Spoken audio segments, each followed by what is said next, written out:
Mechanical drive rigs normally compound or connect two or more engines to drive the main pumping, rotating, and hoisting equipment. Generally, small to medium-sized land rigs use mechanical drives. They use clutches, converters, chains, shafts, belts, or compounding transmissions to connect the prime movers to the driven equipment. Here's a common way to get power to the components on a mechanical drive rig.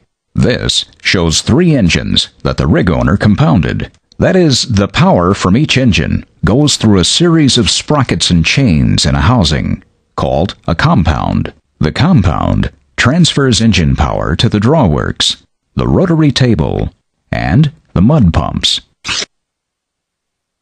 You've probably noticed that the engines and motors are commonly rated according to the amount of power they produce, in horsepower or kilowatts. Power is the amount of work performed over a period of time. In the English system of measurements, power is often measured in foot-pounds per second.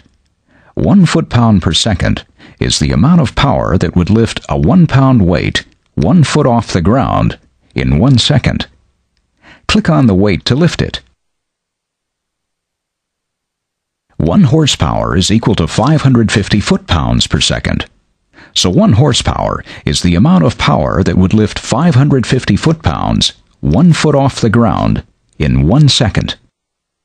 In the metric system of measurements, power is often measured in joules per second. A joule is equivalent to 1 Newton meter. 1 joule per second is the amount of power that would lift a 0.102 kilogram object 1 meter off the ground in 1 second. 1 horsepower is equal to 746 joules per second. So 1 horsepower is the amount of power that would lift a 76.1 kilogram object 1 meter off the ground in 1 second. In a compound drive, engine power usually goes through torque converters to the sprockets and chains. Steel guards cover the sprockets and chains, removed here so you can see them.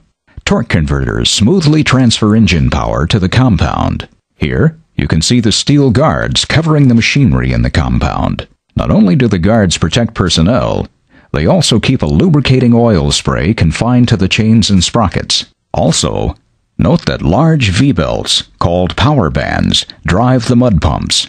Steel shrouds also guard them.